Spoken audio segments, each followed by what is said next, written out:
We frequently have chemical reactions occur in a solution. It's very easy to get them to react because they're able to come in contact with each other. To perform stoichiometric calculations in such cases, we have to know a couple of things. We have to know the nature of reactant and the amount of chemicals that are present. When we talk about concentration in chemistry, almost all of the time what we are talking about is the concentration of molarity.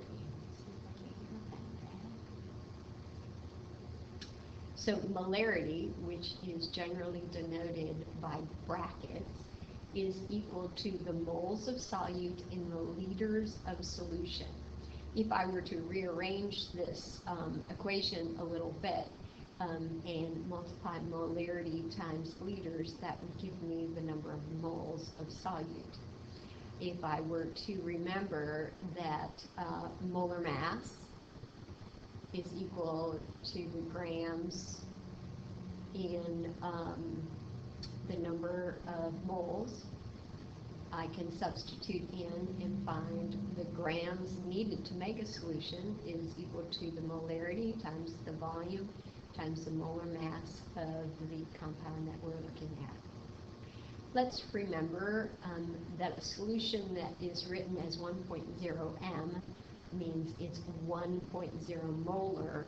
That means there's 1 mole of solute per 1 liter of solution. Something that is 2.57 molar is another way of saying that there are 2.75 moles of solute in 1 liter of that solution. The concentration of ions in solution depends on the molarity plus times the number of ions, and we'll see that in just a minute. The first exercise says calculate the molarity of a solution that is prepared by dissolving 11 grams of solid sodium hydroxide in enough water to make a 1.5 liter solution. Well, we need molarity to be in terms of moles of the NaOH, which is the solute, over liters of the solution. We are not ready to solve for this. We do know that we have 1.5 liters of solution, but we don't know the number of moles of NaOH. The number of moles of NaOH equal to 11.5 grams is easily calculated from the molar mass of sodium hydroxide, and 11.5 grams is equal to 0.289 moles.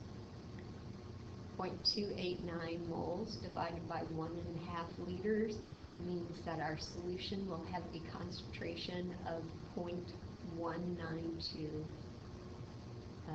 molar. Calculate the molarity of a solution prepared by dissolving 1.56 of gaseous HCl in enough water to make 26.8 mLs of solution. We need to know the number of moles of HCl equal to 1.56 grams.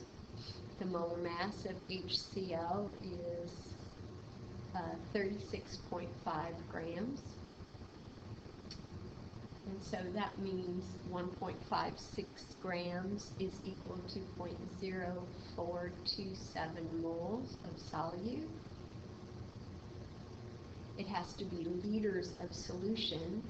26.8 milliliters is the same as 0.0268 liters.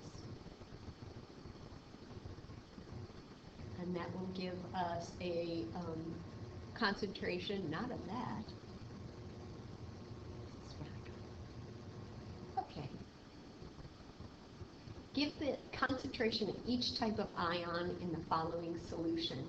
This is an aqueous compound since it contains a nitrate, and it will dissociate into 1 cobalt ion and 2 nitrate ions. So if it's 0.50 cobalt, according to our equation, you take the molarity times the number of ions. So it is 0.50 molar in cobalt,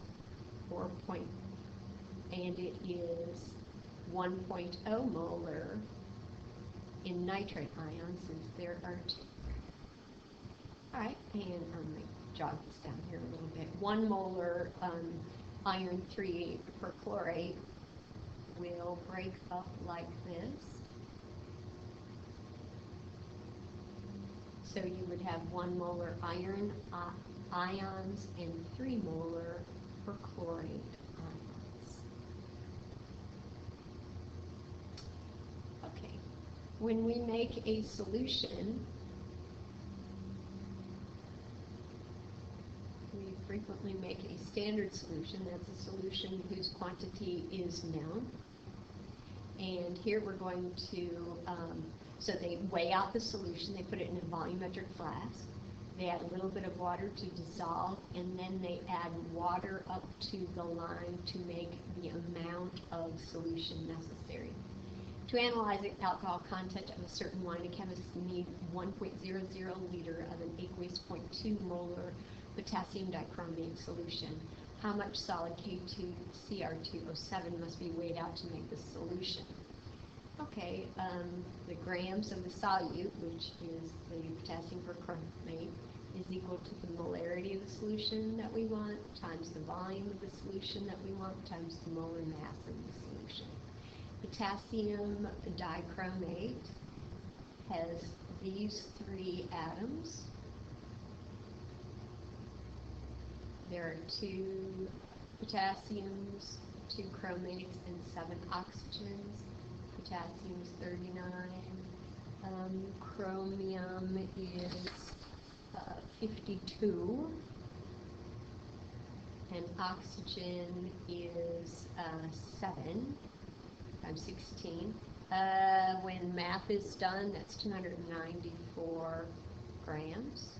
So the grams of potassium dichromate that we need is 0.02 times 1.00 times 294 is equal to 58.8 grams of potassium dichromate needs to be put into the volumetric flask. Most of the solutions that we use come to us from laboratory supply stores that are very concentrated. That means there's a lot of solute per given amount of solvent. We generally dilute it so we can use it safely. I need you to remember that what you're doing is taking the solute and adding more solvent. You don't take away any moles of the solute, you just add the solvent. So the moles of the solute before dilution equals the moles of the solute after dilution. There's a very nice, handy equation that we can use. The molarity times the volume of your original concentrated solution will be equal to the molarity times the volume of your dilute solution. If you'll notice, this means that moles are still equal to moles. What changes? The volume of the solvent, which then affects the volume of the solution. What volume of 16 molar sulfuric acid must be used to prepare 1.5 liter of a 10 molar H2SO4 solution? M1V1 equals M2V2 would be very handy. Remember, this is the concentrated solution and this is the dilute. So 16 molar sulfuric acid is what we use. We want to know how much of it we need to use to have a 10 molar solution whose volume is 1.5.